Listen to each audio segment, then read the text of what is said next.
Good afternoon. If you're watching this, you're watching another episode of the Hawkins STEM Chronicles. And I have a very good friend here with me, and he's going to tell his own personal story. Now, do I have your permission to record this? Absolutely. All right.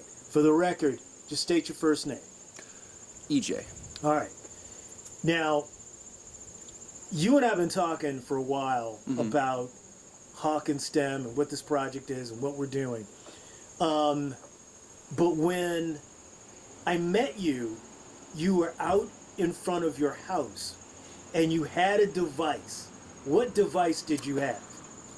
I had a Orion 70mm refractor telescope.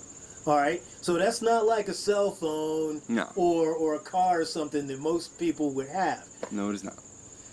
Why did you get this telescope? Well, it was gifted to me by a friend, another neighbor, and it was something that I got because I expressed, interest in learning about the stars, learning about space. I had a telescope previously, a smaller one, but I wasn't able. I was rather limited by its capabilities, so I got a bit of an upgrade. And, from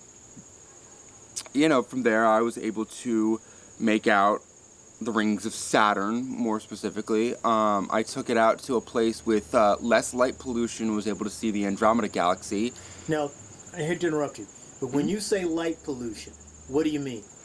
Well, so there's something called the Bortle scale, and that's sort of like an index to use based on how many stars you could see. The lower the Bortle, I always get that mixed up.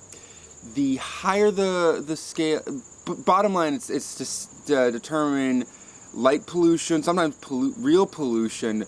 And, when you go to New York City, you can see maybe one really bright star, maybe Vega or Sirius, but you can't see too many other stars in the surrounding constellations. But if you were to go out to, say, South Dakota or Maine, you can just see the Milky Way spread across the sky. It's beautiful. It's wonderful. So in other words, what you're saying, when you say light pollution, you're talking about car lights, street lights, Everything.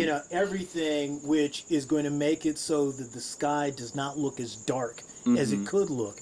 And the darker it is, the easier it is for you to be able to see. Yes. Into space. Exactly. Now, the biggest factors are being close to a city. Now, Yes. Car lights do play an effect. Schools do play an effect. But the biggest factor is the city. Now, really, the only thing that keeps us from having, a good night sky is being close to D.C. and being so close to Baltimore. Yeah. Now let me ask you another couple questions. What first got you interested in stars?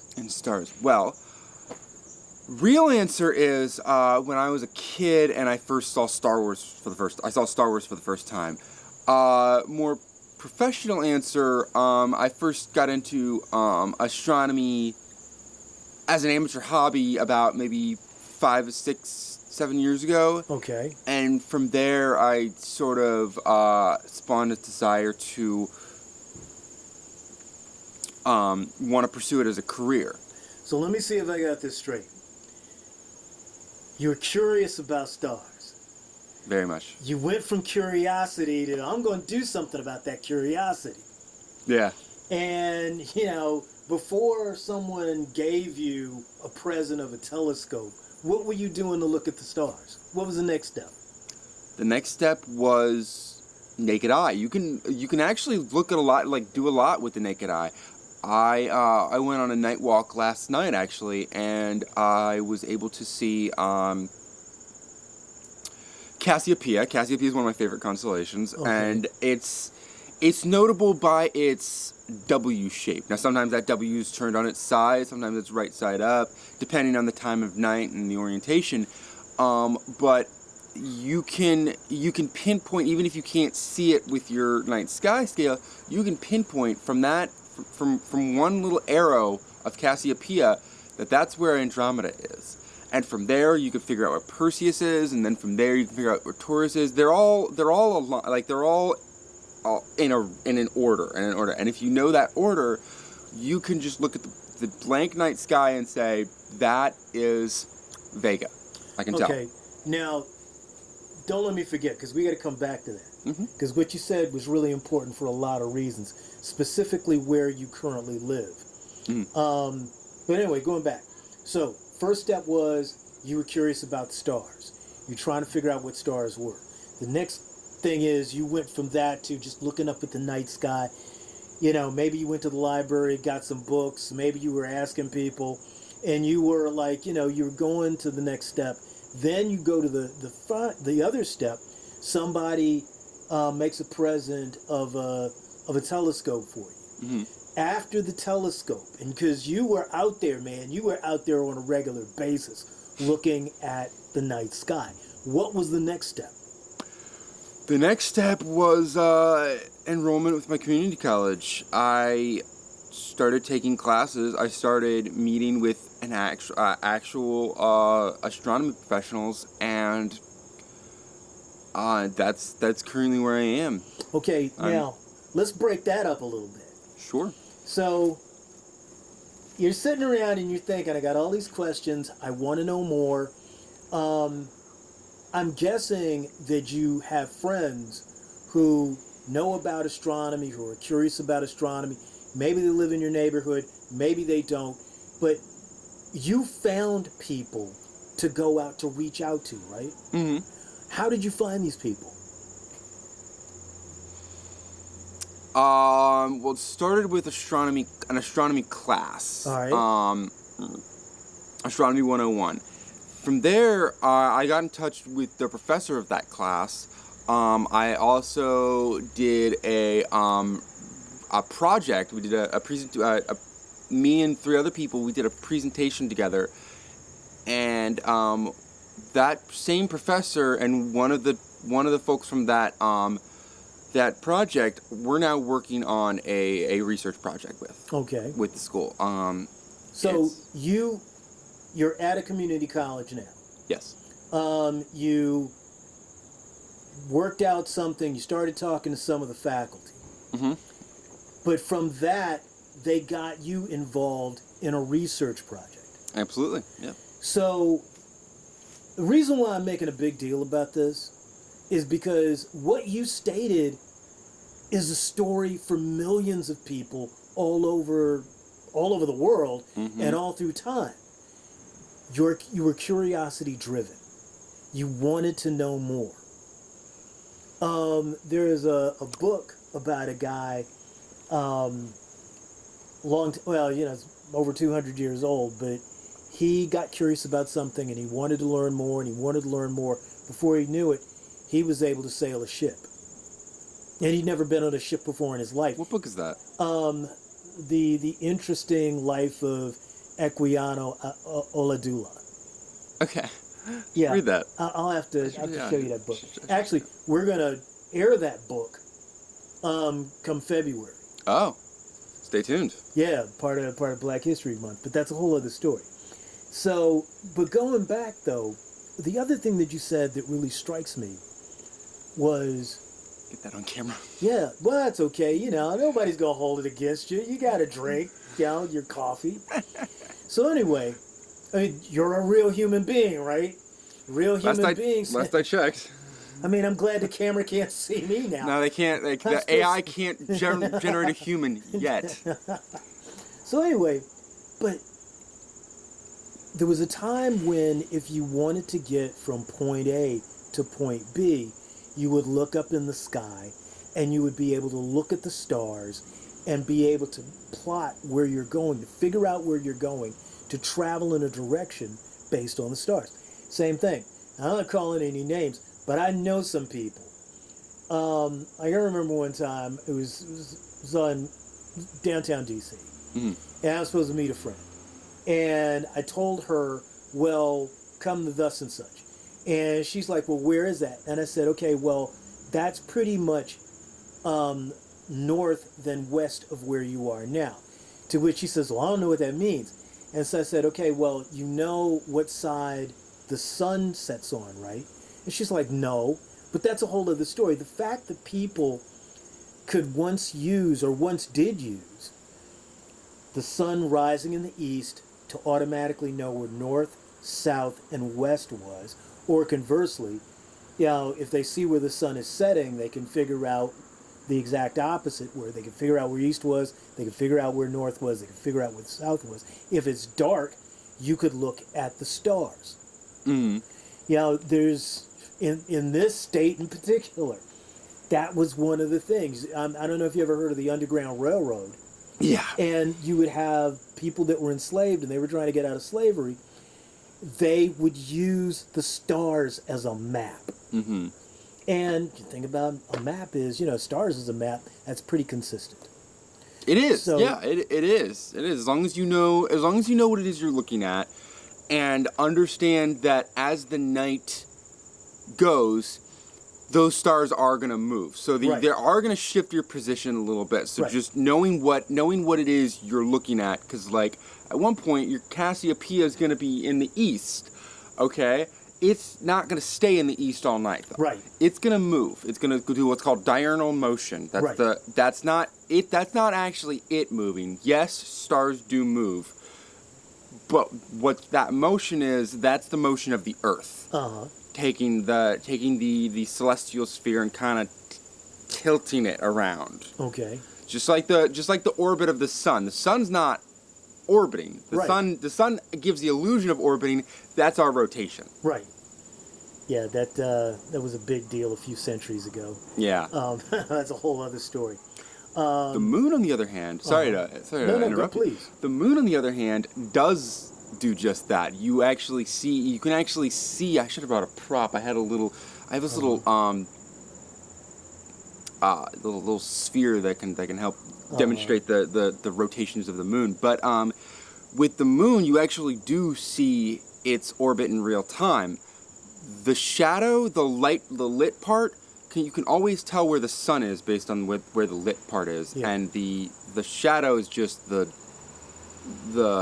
backside of that light cast. Now let me say, I'm going to go back to something else you said a little earlier. I thought was really kind of interesting.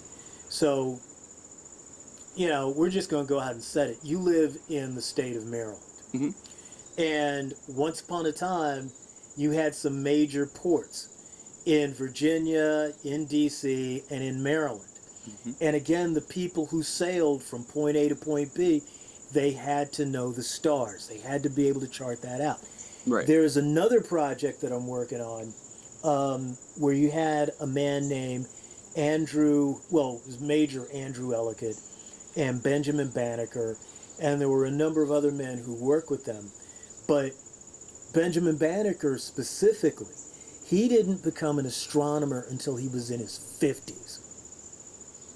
So again, it's just like this idea of learning. I'm not going to ask how old you are because it's none of my business and it's nobody's business out here. 32, I don't care. Okay. But the fact that you made a decision that you were going to like follow something that you were really curious about and go to school to learn more about it, that's what Hawkins STEM really is about. Yeah. I mean, you know, there are people who are going to be curious and maybe they will choose not to go to school. But in your case, you did, and you took advantage of a local community college. Now, so you just wake up one morning and go to the community college and bang on somebody's door and say, enroll me, or how did that go? Not exactly. I mean, for all intents and purposes, sure, but not exactly. It was a little bit more red tape than that, Okay. trust me. No, but it's let's put space aside. Let's say nursing or engineering or mathematics or whatever, any STEM. It doesn't even need to be STEM. Art, whatever your passion is, and you want to pursue it to a professional level. If you find yourself really enjoying painting, and you say, you know what, I want to get paid to do this. Yeah. I want to get, that was one of my biggest drives. Not only just I want to I'm curious to do more. I want to get paid to look at the stars. I want to get paid to build telescopes. I want to get paid to do this kind of thing. How do I do that? First, I need qualifications. Well, let's take that one step further, too. Sure. So it's like you want to work, but you want to work at something that gives you reason to get up in the morning. Right. I want work that feels meaningful. I want work that feels fulfilling. Now, when you say fulfilling, again, that's something else that's important. That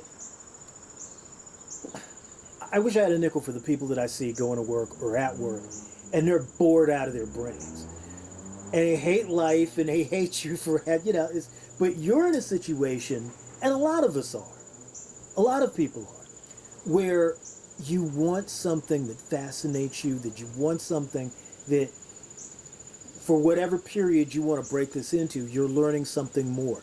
You're learning something different. You're working with people who also want to learn more and pursue more knowledge, and that's a good thing. Yeah.